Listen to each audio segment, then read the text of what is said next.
opening with a thought-provoking question.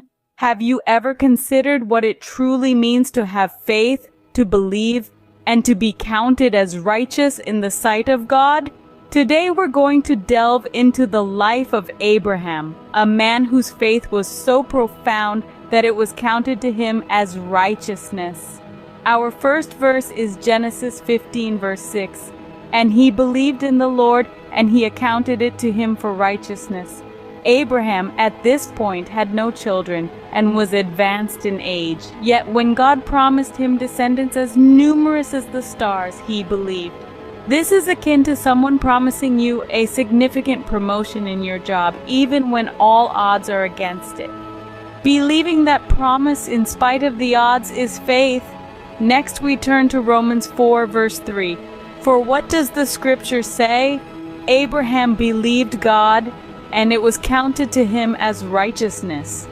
Here, Paul is reminding the Romans that righteousness comes from faith, not works. It's like being in a relationship where trust and belief in each other matter more than grand gestures or material gifts. Third is Galatians 3, verse 6.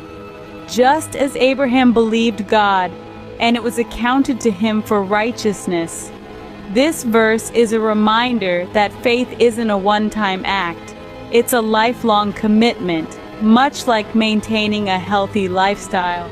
It's not just about hitting the gym once, it's an ongoing commitment to health. In James 2, verse 23, we find our fourth verse. And the scripture was fulfilled that says, Abraham believed God, and it was counted to him as righteousness, and he was called a friend of God. Here, James emphasizes that Abraham's faith made him a friend of God. This is akin to a friendship that deepens over time due to trust and mutual respect. Finally, we have Romans 4 verse 22. That is why his faith was counted to him as righteousness.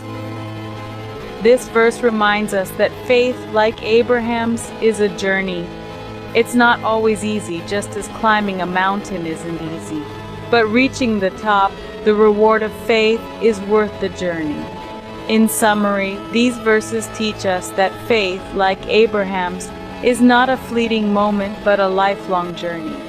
They remind us that faith is a commitment, just like maintaining a healthy lifestyle or a deep friendship.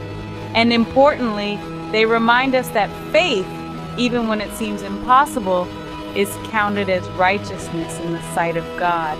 It's not about our works or grand gestures, but our unwavering belief in His promises. It's about taking that leap of faith, even when the odds seem against us, and knowing that God is there to catch us. This, in essence, is the faith of Abraham.